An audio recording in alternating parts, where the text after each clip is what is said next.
Habs lose 3-2 against the Edmonton Oilers, but hey, we lose in overtime.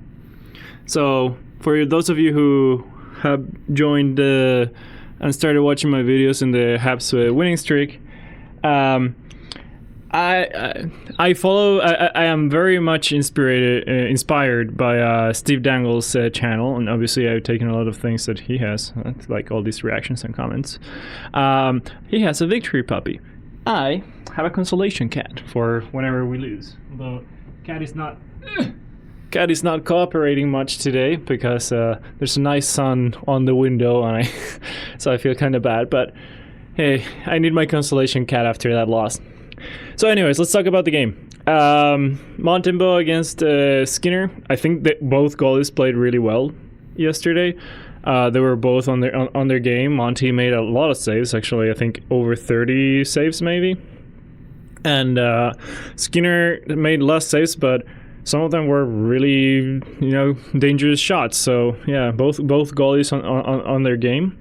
Edmonton hasn't been great lately. I think they had won one of their last 6, and obviously Montreal came into this game with a 5-game winning streak. So Montreal needs every single point, right? We need every single point to try and make the playoffs. So this is, somewhat of our playoff push to try to get there. That game did not feel like a playoff. We made so many mistakes. Too many men on the ice like that. Carrier needs to be better. He can't just go to the bench and then touch the puck as the other guy just jumps in. Like, I know it's his reaction to try and not have the puck go deep, but I don't think it was a dangerous opportunity for the Oilers. So I don't know what he's. He probably was just distracted or something. I don't know, but obviously that leads to a goal against.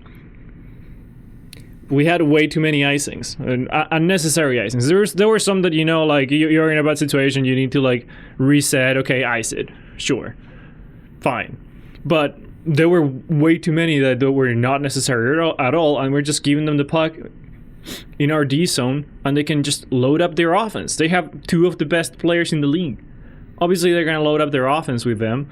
So yeah, not great in that regard. But hey, we take the points, right? It's a very high stakes game. It was a very high stakes game, in my opinion. And every game counts from now on. We've been fairly lucky that the rest of the teams that are contesting that wildcard spot, they've all been losing lately. So I think, but I think they're giving us a chance. But we need to take that chance, right? So now the Habs are 1 point away from the playoff spot, from the wildcards. Ottawa has 1 game more than we do, so they can still jump ahead by 2 more points, so be 3 away. So we're not making up any ground on them, right? And today is the trade deadline. As I'm recording, I'm doom scrolling everywhere I can to see if anything happens, because I'm gonna get to the point. But we need to fix our second line, right? Anyway, so we're lucky to get that point. We're lucky that the other teams contesting didn't get any points yesterday, but we make our own luck. We need to be way better than that, and we need to fix our second line. I'm gonna get straight to that point because it was so obvious. Beck had 8 minutes of ice time. 8 minutes. Our second line had 2 shifts in the third period. 2 shifts. He was overplaying Evans. Marty was overplaying Evans because he was trying to match him with against McDavid and Draisaitl. So he was putting him out there a lot. Obviously, the Evans, Heineman, Armia line is very good defensively, and so is the Dvorak, Anderson, Gallagher line. So both of those lines saw a lot of ice time to try and counter whatever Edmonton was throwing at us.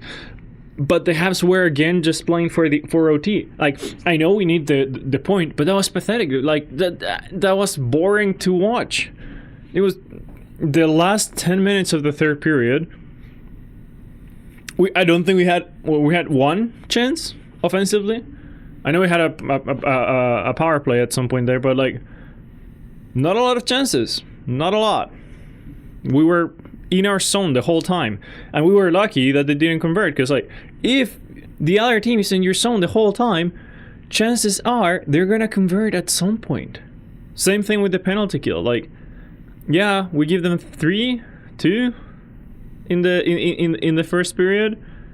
By the way, Drysdale just grabbing Gallagher's sticks and putting it on his face. Classy. But he gets the penalty, the power play, so that works, I guess. Anyways, yeah, we give them 2 penalties on the first. We kill them both. By the way, great effort by everyone in the penalty kill, including Gallagher there when he comes out of the box. What an effort to kill extra time. You know, like shave off the person, the other player that was on him, and get a few more seconds in there in the O-zone. That was great, but if you keep giving them penalties and we take the too many men, they're gonna score, and they do, right? Same thing here. Like if you keep giving them O-zone time, they're gonna score at some point. Thankfully, they didn't during the third, and we were lucky to get that 1 point, right? I've said that so many times. That's not how I think you keep a game tight. Like, be in their O-zone. Keep the puck just rotate it around their O-zone, or like keep possession. Don't take chances in their O-zone. I think the first goal against us was because we were trying to send too many passes through the middle. And actually, Craig Button said it right. Like, we were playing too many passes through the middle, and one of those is gonna come bite you in the ass. But like, we were playing risky. Like, if you don't do that, if you just keep the puck, make the secure pass or whatever, so your defense has enough time to go back and whatnot, like, you can keep the puck in their O-zone without so much risk, and you don't have to be in your zone so long. Anyways, so yeah, but our second line did not play in 2 shifts in the third period, and they had 10 minutes of ice time. It's a trade deadline, and we need to get it to a second line center. Or if we don't, which is a high possibility that we don't, right? Because like probably the asking price for a second line center is way too high at the moment. If we don't get a second line center, then we need to repurpose our lines. If you don't trust the line because he's a defensive liability, then you need to put him with defensively responsible line mates, you know? Or something like that, because you can't just have that line and not play at all. You're playing 3 lines.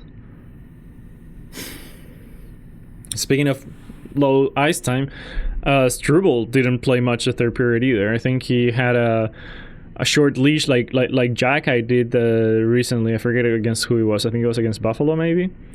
But yeah, like Struble, I think only had 12 minutes of ice time. I think Struble and Hudson maybe was out there for a few shifts in the third, if I remember correctly. But Struble, I think, didn't see the ice in the third. Let me check real fast. Struble. Yeah, Struble on the third. 40 onwards. Yeah, so the ice like 4 shifts. Two very short and 2 like 30-second shifts or something like that. But yeah, like Marty didn't trust him too much to keep the advantage, I guess. I don't know what happened there, but he was not playing well last night. I do have to say I was very nervously watching that game because the stakes are just really high.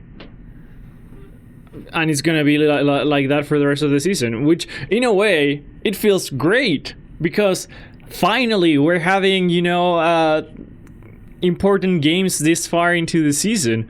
But on the other hand, because it gets this frustrating. I'm so frustrated when you lose, when you have a chance to get the 2 points and maybe jump ahead of someone, but you don't, right? So it's gonna be a ride. I'm enjoying it. Obviously, I'm gonna enjoy the highs. Now this is somewhat of a low, and like it's part of the ride. So I'm having fun, but I'm also frustrated. You know, it's part of the game, right? So, anyways, what else do I have here? Matheson was again doing too much. I think his OT hero against Buffalo made him feel like he was a superhero again, and he was trying to do too many things.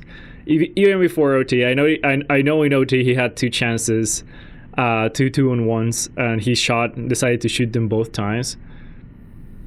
I think he should have passed, but I can't blame him for shooting either. But my problem is before that, like I think in the 3rd period or something, he tried again doing just one too many moves, because I don't know why, but he again did that and gave the puck away and almost ended up in a dangerous chance for the Oilers. So hopefully he settles down for the next game against Calgary and plays solidly again, because when he does less, he is way better. He needs to learn that. And I think he knows that too. Anyways. So yeah. What else do we have? Hudson was good. Obviously, he gets a great assist on Armia's goal.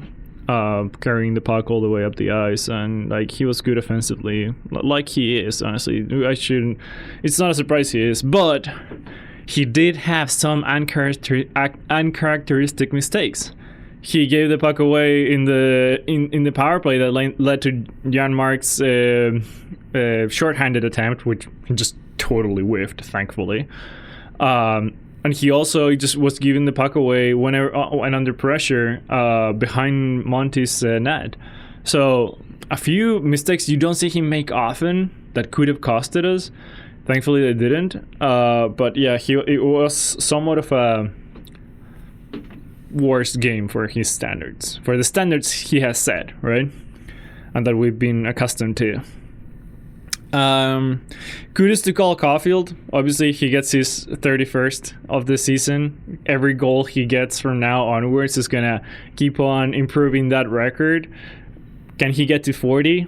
I don't think he will, but like if he gets close, that'll be amazing. You know, like it's been a while since the Habs have had a 30-goal scorer, seldomly a 40-goal scorer. So yeah, hopefully he can get close. You know. I already mentioned how the Habs were obviously aiming for OT, and it was kind of gross. I'll not repeat that much more. I will add to whatever I said about Evans' line being played a lot. I think what Marty was trying to do was throw the Evans line out there, so they would throw their first line, and whenever their first line and second line are out. So they just had shifts. Then you throw our second line or our first line, right? So try and make that pairing. That pairing, because Dvorak and Evans, both lines are really good defensively. So you can throw those 2 lines until the opponent's best lines are out of gas, so they need to throw their 3rd and 4th lines, and then you throw your 1st and 2nd. I think Marty was trying to do that because he was putting Evans out there so much. I think he had like 18 minutes of ice time. It was nice to see that Marty was trusting the pair of Jackeye and Savard. I think both had 18 minutes of ice time, which is nice seeing Jackeye get trusted a little bit more on situations like that, on situations where you're trying to aim for OT to get that point. And I think Jackeye was out there a lot during the 3rd period. The last 10 minutes of the 3rd period, he was out there a lot, just shutting down. So nice to see that. Nice to see that he's learning or gaining some trust from Marty. Slav. Slav. Not his best game. Not his worst game. I was seeing a lot of comments on Reddit as they're saying like horrible game by Slav. I in my opinion, I don't agree with that. I don't think it was a horrible game. I think he had some bad mistakes. Yes. Could have been better, of course, but I don't think it was horrible. Not what you want to see after watching him play the way he had been playing recently, right? Especially against Ottawa, how good he was. Like, you want him to play like that, but he has not been as good as he was there. He needs to get angrier. I said it before. He just needs to be angrier. But he loses his man in OT, and that leads to the OT winner. I wouldn't be upset. I wouldn't be too upset if it had been like with minutes left in OT, you know, because it's McDavid. He manipulates Slav to get off his man to try and get the puck away from McDavid, from McDavid. And as soon as Slavkovsky takes the bait, McDavid just knows who's free and sends a beautiful pass, right? But Slavkovsky needs to be better there. He can't just fall for that. I know, sure, it's McDavid, but like Evans was on McDavid the whole time. Like, he was not giving him much space. I don't know why Slav saw the need to leave his man and try to go for McDavid. And I'm upset that he was with 6 seconds left. Like, 6 seconds. Just hold on for 6 seconds longer, and you get the chance to go to the shootout, where you know it's more of a coin toss than anything, right? Yeah, with 6 seconds left, you need to just shut down, right? And I don't know what he was trying to do there, but I don't think he had a bad game. He had a few good defensive efforts. I think he looked fast at some points, especially in OT. Like, he had a couple good shifts in OT. He did have that bad he didn't fall, but he stumbled a little on the beautiful pass by Hudson that he sends him like alone, and if he hadn't stumbled, he would have been alone against Skinner. I really want anyone to score a goal like that after a pass by Hudson. I just want that to be in the highlight reels. But every time Hudson has found someone like that with a pass, it's not gone in, or they've missed the pass, or in Suzuki's case recently, he was called offside when I don't think it was offside. Anyways, Slav receives the pass and then stumbles, and the defenseman catch up to him. So that wasn't great. Suzuki loses his point streak. I don't think he got a point on Caulfield's goal. I think Caulfield just was the lonely scorer there. But he didn't play bad. He played well defensively. He had a few chances. Yeah, he had that breakaway with Hudson, where he's rushing on the right, and then Hudson just completely blows past everyone and almost gets a stick on a good Suzuki pass. The pass was a little just too far, but imagine that had gone in. Oof, that would have been so good. And one of those, like, we need to remember that Hudson is still a rookie. Like, some of those are gonna go in at some point, right? And like, he has so much career left in him, and he's gonna get so much better too. Like, the guy is constantly improving. He's constantly getting better. The future is so bright, guys. The future is so bright. So I think I'm gonna keep on scrolling for the trade deadline. I don't know if the Habs look the same now as they did as when I started the video recording. But hey, hopefully we can fix our second line. I think that's our biggest issue right now. I think, yes, our defense could be better. Gouli was seen back on the ice in Brassard.